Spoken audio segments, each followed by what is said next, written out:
हाँ है, डरे वाला ना है हम। हाँ। समझ लगे ना, बिहार में कह रहे थे भैया, लोग कह रहे थे कि मनीष कश्यप निकलने के बाद डरे। अभी तो हम निकले हैं, अभी से ही देख रहे हैं ठंडा के मौसम में पूरा गर्मी का माहौल हो गया है। बिहारी का डीएनए है, बिहारी कभी डरता है नहीं, ये डीएनए बिहारी का है जी। ठीक है, ये ओरिजिनल बिहारी का है, खांटी बिहारी का डीएनए है, ये कहियो नहीं डरेगा। वो ओरिजिनल बिहार का डीएनए हो ही नहीं सकता है जो बिहार में ही बिहार की कुर्सी पे फेविकॉल की तरह बैठ के और बिहार को ही दिमक की तरह चाट खाए, वो बिहारी डीएनए हो ही नहीं सकता है। 20-20 साल सारे नेता जेल में जाएंगे और ठीक है, लेकिन इस नेताओं से तो नहीं डरूंगा, इन नेताओं से कभी नहीं डरूंगा।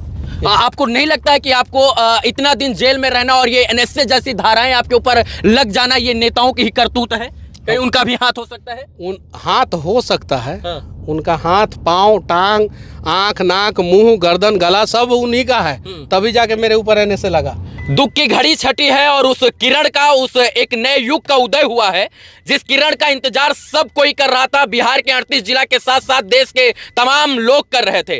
मनीष कश्यप जी आज जेल से निकलकर एक बार फिर से स्वतंत्र होकर देश की और बिहार की आवाज उठाने के लिए स्वतंत्र हो चुके हैं। और मेरा रोंगटा खड़ा हो रहा है, मेरे आंखों में इस वक्त भावुकता है। मैं इस क्षण को अपने शब्दों से नहीं बयां कर सकता हूं, क्योंकि जो बिहार का लाल, जो बिहार का शेर सच में बिहार के लिए लड़ता था, वो कहीं ना कहीं चंगुल में फंस गया था, भ्रष्टाचार के और इसके बाद विरोधियों के चंगुल में। लेकिन आज फिर से मनीष जी स्वतंत्र होकर एक बार फिर से अपनी गाड़ी में जब बैठे हैं तो वही जोश, वही जुनून, वही जज्बा। और लोग कह रहे थे कि मनीष कश्यप जी बदल जाएंगे, मनीष कश्यप जी जो है नई ताकत के साथ नहीं उभर के आएंगे। लेकिन मनीष जी फिर से वही ताकत के साथ, चाहे वो तमिलनाडु में हो या इसके बाद बिहार में, मनीष जी अंततः जो है सत्य की जीत हुई। और आप सदैव कहते थे सत्यमेव जयते, सत्य जीता है, देर जीता है, दुरुस्त जीता है, और देर है अंधेर नहीं, उस कहावत को भी साकार हुआ किया गया है। कैसा लग रहा है आज ये जो सत्य की जीत हुई है? बस बिहार में मैं पैदा हुआ हूँ और बिहार में ही दशरथ माझी पैदा हुए थे, बिहार में ही वीर कुंवर सिंह, बिहार में ही गुरु गोविंद सिंह पैदा हुए थे, माँ सीता जो है बिहार में ही पैदा हुई थी। इन लोगों ने भी बहुत सारे अधर्मियों को देखा, इन लोगों के भी जीवन में बहुत सारा कष्ट आया, लेकिन फाइनली इतिहास का पन्ना बताता है इनके बारे में, इनकी कहानियाँ कि क्या है। इतिहास तय करेगा कि मनीष कश्यप क्या है क्या नहीं है। नेल्सन मंडेला साउथ अफ्रीका के थे, लगभग 32-33 साल वो जेल रहे, लेकिन आज साउथ अफ्रीका का इतिहास का कोई भी किताब खोल के देख लीजिए तो उनके बारे में क्या है वो। तो वर्तमान में बहुत सारे लोग हैं जो आपको जो है कष्ट देने का प्रयास करेंगे, जो मुझे देने का प्रयास किया गया। मैंने बोला पुल गिर गया, पुल गिरेगा, पुल गिर गया, पुल गिर गया, तो मनीष कश्यप बोल रहा है कि पुल गिरेगा और आप पुल जिसने गिराया उसके ऊपर कार्रवाई न करके मनीष कश्यप को जेल में डाल दो, ताकि हम गिराने वाले ठेकेदार को ठेका देंगे और उसमें बिहार के लोग दब के मरेंगे और आवाज उठाने वाला कोई नहीं रहेगा। लेकिन उन लोगों को नहीं पता था कि एक मनीष कश्यप को अगर सलाखों के पीछे डालोगे तो हजारों मनीष कश्यप पैदा होंगे। और बिहार में स्थिति आप देख सकते हैं कि अभी पूरा ब्रह्मांड में सबसे ज्यादा डिजिटल मीडिया के पत्रकार बिहार में हैं। रीजन क्या है, कौन है, वो सबको पता है, बताने की जरूरत नहीं है। और किसने मुझे जेल में डाला था वो सबको पता है। श्री कृष्ण भी कंस से लड़े थे, ठीक है, कंस भी श्री कृष्ण के अपने ही थे। मेरे भी कुछ अपने ही लोगों ने, बिहार के लोगों ने ही मुझे जेल में डाला था, वो लोग भी अपने ही हैं। जाति होती तो मैं मानता नहीं हूँ, यहाँ बांटा गया है। खून का रिश्ता खून का रिश्ता होता है। हम बिहार में पैदा हुए, हिंदुस्तान में पैदा हुए, तो सब लोग भाई बहन हैं, लेकिन उसी में से कोई किसी के खिलाफ साजिश करता है, कोई अच्छा करता है, कोई बुरा करता है। आपकी गलती क्या थी मनीष कश्यप जी, जो आपको जेल में डाल दिया गया? आपकी गलती आप अपने मुंह से बताएंगे? आप बताइए, पिछले 25 साल से कोई नेता जो है मजदूरों के लिए आवाज़ उठाया हो? जाइए गूगल सर्च मारिए और देखिए, कोई मीडिया में मजदूरों की स्थिति, दयनीय स्थिति को दिखाई जाती हो, गूगल सर्च मारिए, देख लीजिए। अब मजदूरों के ऊपर चर्चा होने लगा है, मजदूरों के ऊपर, पलायन के ऊपर हो रहा है चर्चा, हर चीज पे। मैं तो यही चाहता हूं कि पूरे देश में जितने भी मजदूर हैं, जितने भी उनका वहाँ की सरकारें, लोकल सरकारें, स्थानीय सरकारें, जैसे महाराष्ट्र के हों तो महाराष्ट्र की सरकार, बिहार के हों तो बिहार की सरकार, उनका 25 लाख रुपया का इंश्योरेंस करें। और उनको पेमेंट कितना दिया जा रहा है, हफ्ते में कितने घंटे काम लिया जा रहा है, कितने दिन काम लिया जा रहा है, महीना में कितने दिन काम लिया जा रहा है, और साल में कम से कम 60 दिन की छुट्टी पेड लीव दी जा रही है कि नहीं दी जा रही है, ये वहाँ की स्टेट गवर्नमेंट का काम है, वो तय करे। बिहार में सबसे ज्यादा मजदूर है अभी वर्तमान समय में, उन मजदूरों के लिए मैं आवाज उठाया था। अब तो मैं अपने केस के लिए सीबीआई जांच की मांग करूंगा, हाई कोर्ट में मैं अप्लाई करूंगा कि केस का सीबीआई जांच हो कि आखिर तमिलनाडु में त्रिपुर में हुआ क्या था। मतलब आप सीबीआई से दरख्वास्त करेंगे कि हमारे केस की सीबीआई जांच हो? अरे हम सोर्स किसको मानेंगे? हम गूगल को सोर्स नहीं माने, हम पेपर को सोर्स नहीं माने, हम नेताओं के भाषण को सोर्स नहीं माने, हम विधानसभा को सोर्स नहीं माने, तो सोर्स मानेंगे किसको? हमने गूगल पे देखा, घटना के बारे में दिया गया था, हमने सोशल मीडिया पे देखा, घटना के बारे में दिया गया था, हमने पेपर में देखा, घटना के बारे में दिया गया था, हमने इलेक्ट्रॉनिक्स मीडिया में देखा, डिजिटल मीडिया में देखा, हर जगह तमिलनाडु में जो घटना घटी थी उसके बारे में दिया गया था। जी, क्योंकि सोर्स हमारा वही है, डिजिटल मीडिया, प्रिंट मीडिया। हाँ वही है, सबसे पहले उन्हीं लोगों ने वही है, 2 तारीख को, वही है, 2 मार्च को। उसी सोर्स के ऊपर मैंने न्यूज बनाया। उन लोगों को 25,000 रुपया, सिर्फ दैनिक भास्कर को 25,000 का जुर्माना लगाया गया था, बाकी सबको तो छोड़ दिया गया था। दैनिक भास्कर मद्रास हाई कोर्ट में 25,000 रुपया का जुर्माना दिया और दैनिक भास्कर को भी छोड़ दिया गया। और बाकी सबको के ऊपर तो कुछ बात तक नहीं पूछा गया बाकी सबसे। और जेल में डाला गया मनीष कश्यप को।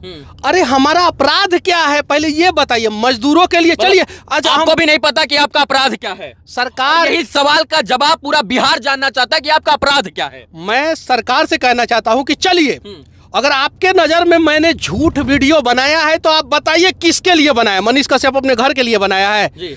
अपने लिए बनाया नहीं, मजदूरों के लिए बनाया है। और मजदूरों के लिए अगर मैं झूठ बोलूं तो आप एनए लगा देते हैं। आप पूरा राज्य के साथ झूठ बोल रहे हैं, देश के साथ झूठ बोल रहे हैं कि हम ये करेंगे, 5 साल में वो करेंगे, और आप वो काम नहीं कर पा रहे हैं। तो आपके ऊपर तो यूएपीए लग जाना चाहिए। बिल्कुल एकदम यूएपीए लग जाना चाहिए और आप लोगों को नॉन अवेलेबल में डाल देना चाहिए। 20-20 साल सारे नेता जेल में जाएंगे।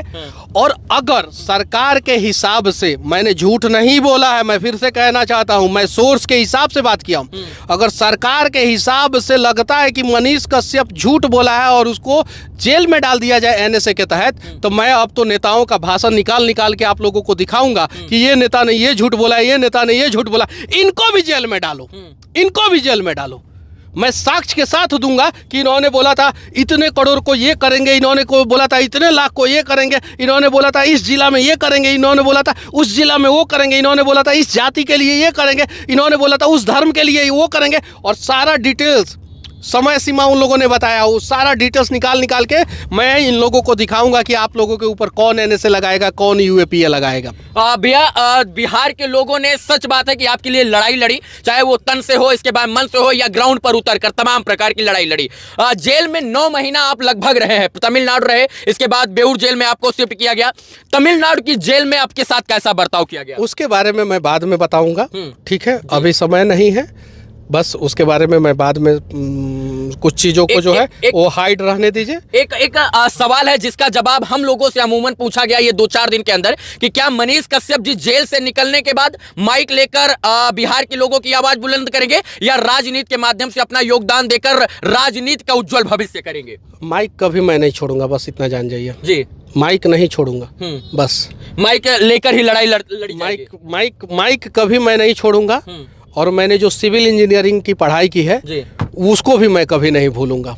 बस इंफ्रास्ट्रक्चर को मजबूत करना है तो सिविल इंजीनियर की सख्त ज़रूरत होती है, और मैंने सिविल इंजीनियरिंग किया है। और देश से भ्रष्टाचार को मिटाना है तो माइक की सख्त ज़रूरत है, और मैं माइक उठा ही लिया हूँ, और ये 2 चीज़ मैं कभी नहीं छोड़ने वाला हूँ। एक और आपका जो बड़ा बयान जेल जाने से पहले वायरल हुआ था कि हम 180 दिन के अंदर सत्ता परिवर्तित कर देंगे, सरकार गिरा देंगे, उसको लेकर भी लोगों के अंदर काफ़ी जो है मन में चल रहा है कि क्या उन चीज़ों के ऊपर कैसे बात होगी?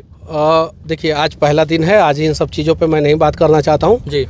बस इतना जानिए कि कंस, रावण और दुर्योधन का अत्याचार ज़्यादा दिन तक नहीं टिक पाया। ये तीनों द्वापर, त्रेता और सतयुग, ठीक है, ये तीनों जो है उसमें ख़त्म हुए। अभी कलयुग में भी वैसे बहुत सारे लोग हैं, उनका भी आतंक खत्म होगा, उनका भी अत्याचार खत्म होगा, उनका भी भ्रष्टाचार करने वाले लोगों का भ्रष्टाचार खत्म होगा। आज नहीं तो कल नया सवेरा बिहार में भी जरूर होगा। बिहार में फिर से जो है, पूरे देश में लोकसभा चुनाव होने वाला है, 2025 में बिहार में विधानसभा चुनाव होने वाला है। आप मजदूर की बात करें, ये बात जग जाहिर है कि आप मजदूरों की बात करने के लिए तमिलनाडु में गए थे, क्योंकि बिहार सबसे ज्यादा मजदूर सप्लाई वाला राज्य बन गया है। आप बिहार से बाहर जाकर मजदूरों की बात करें, क्या आपको लगता है कि इस चुनाव में मुख्य एजेंडा बिहार से जो है पलायन रोकना होगा, और इसके बाद जो है चुनाव में बड़ी बड़ी पार्टियां बिहार में इंडस्ट्रियल हब की बात करेंगे? आपको लगता है इन तमाम विषयों पर बात करेंगे? बिहार में इस बार चुनाव में मजदूर एक अहम मुद्दा होगा।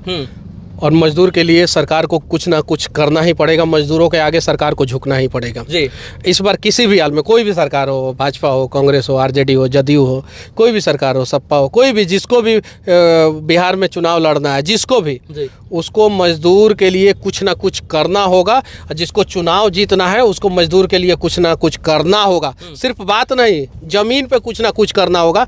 और मजदूर जो है इस बार चुनाव में अहम मुद्दा रहेगा। एक और बात की तमिलनाडु, इसके बाद चेन्नई, हैदराबाद, दिल्ली, मुंबई, हरियाणा, मध्य प्रदेश में तमाम जगह पर इंडस्ट्रियल हब है भैया। बिहार में इंडस्ट्रियल डेवलपमेंट क्यों नहीं हो रहा है? हम लोग बाद में बात करेंगे, धीरे धीरे सारी चीज़ों पे बातचीत करेंगे जी। अभी तो हम निकले हैं, अभी से ही देख रहे हैं ठंडा के मौसम में पूरा गर्मी का माहौल हो गया है। देख लीजिए आप, टेम्परेचर बाहर जाके देखिए, बाहर टेम्परेचर बढ़ गया अभी जी।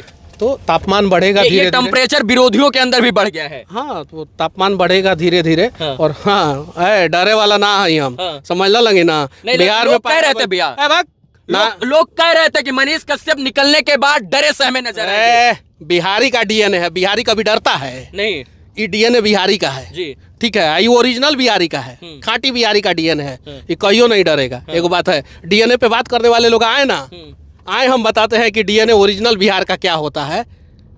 जो किसी के लिए भी अपना तन कटाने के लिए तैयार रहे, वो ओरिजिनल बिहार का डीएनए है।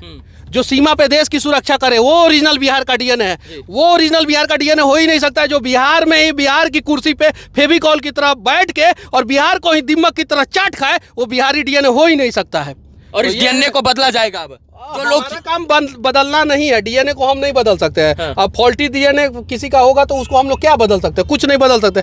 बस हाँ, अच्छे लोग बिहार में आगे आए और जहां भी योगदान हो वो बिहार में योगदान करे, बस बात खत्म। आपका एक अंतिम सवाल, आप शुरू से अंत तक कहते थे मुझे इस देश की न्याय व्यवस्था, न्याय प्रणाली, कानून व्यवस्था और न्यायपालिका पर भरोसा है। आपको 9 महीना जेल से निकलने में लग गया, अभी भी भरोसा कायम है न्यायपालिका पर? क्यों नहीं कायम रहेगा? अगर न्यायपालिका सजा भी दे देगा तो भी भरोसा नहीं उठेगा मेरा न्यायपालिका के ऊपर से। और सारिका बहारिया जज है, मुझे उनके बारे में नहीं बोलना चाहिए, लेकिन मैं बोल रहा हूँ एक उनके बारे में बात। जब मैं तमिलनाडु से आया था तो उन्होंने कोर्ट में बोला था कि अब मनीष कश्यप को बेऊर भेजा जा रहा है जी। और तो फिर किसी ने विरोध किया तो उन्होंने बोला कि बेऊर भेजा जा रहा है, बेऊर मतलब बेऊर भेजा जा रहा है जी। उसके बाद से मेरे आंखों में आंसू था। हाँ, मैंने वो कोर्ट से निकलते हुए उस आंखों को बिहार के तमाम लोगों ने देखा।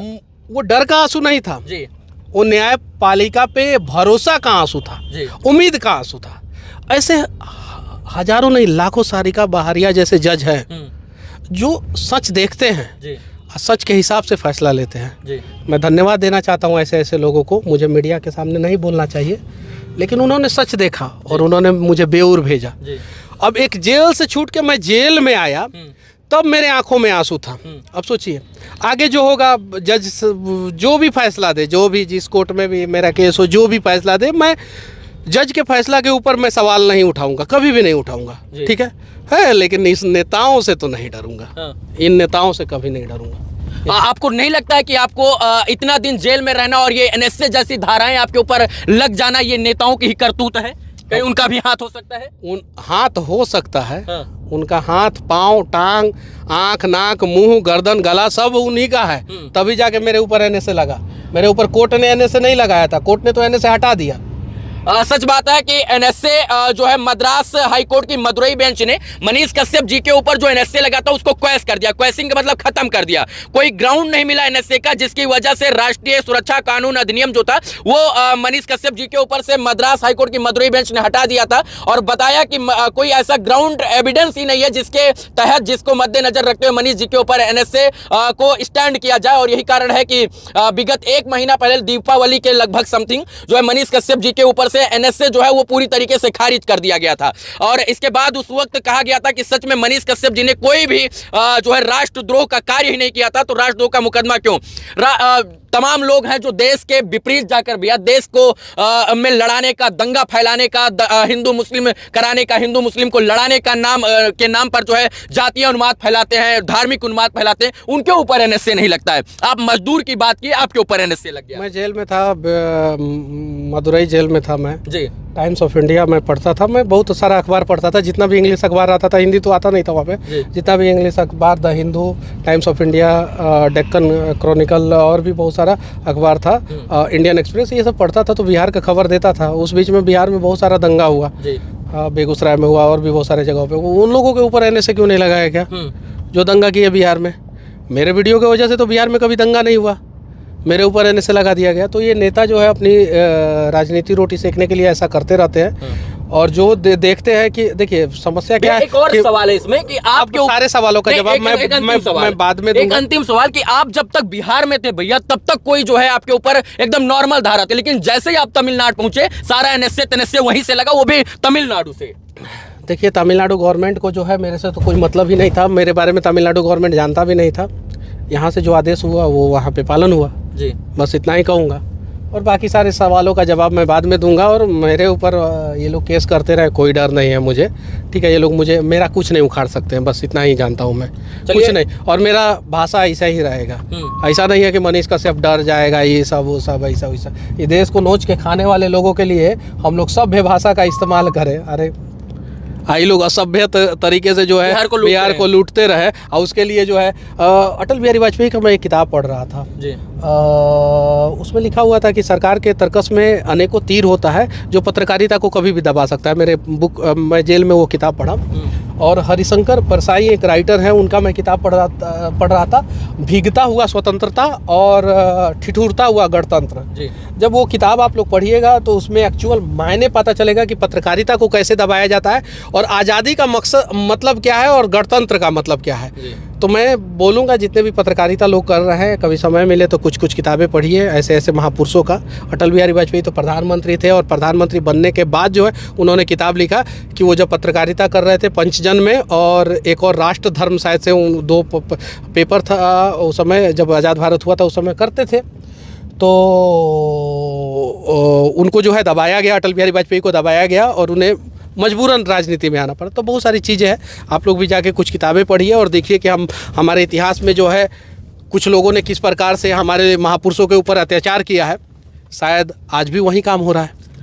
चलिए, मनीष जी थे, जेल से निकलने के बाद ये हम लोग इंटरव्यू शूट कर रहे थे। उस 10 महीने की बातों को इस 10 मिनट के वीडियो में, 20 मिनट के वीडियो में हम लोग नहीं बता सकते हैं, लेकिन इतना ध्यान रखिए मित्रों कि जो लोग कह रहे थे कि मनीष कश्यप जी डर गए हैं, सहम गए हैं, आंख खोलिए और आंख के ऊपर से ऐनक हटा कर देखिए। मनीष कश्यप जी उसी फितरत, उसी जोश, उसी जुनून, उसी जज्बे के साथ आज भी बिहार की इन सड़कों पर जब निकले हैं तो बिहार की सड़कें बोल रही है कि हमें मनीष कश्यप की जरूरत है। और इसलिए जरूरत है क्योंकि अगर सच में किसी ने बिहार के लिए लड़ाई लड़ी और बिहार में लड़ाई लड़ने का आगाज किया पत्रकारिता के माध्यम से, तो वो मनीष कश्यप थे। और इनको देख देख कर हम जैसे तमाम युवा जो है माइक लेकर जब रोड पर उतरे तो कहीं ना कहीं इस बात का संकेत दिए कि हम लोग लड़ाई लड़ने के लिए आए हैं। आज मनीष कश्यप जी एक बार फिर से बिहार के लोगों के बीच में, बिहार के जनता के बीच में जाति पात, धर्म, मजहब, भेदभाव से ऊपर उठकर आज फिर से लड़ाई लड़ने का काम शुरू करेंगे। और जेल से निकलकर इस वक्त जो है दशरथ मांझी के यहाँ जा रहे हैं, जो माउंटेन मैन जिनको कहा जाता है। अपनी मां से मिलने से पहले दशरथ मांझी जी के यहाँ जा रहे हैं। और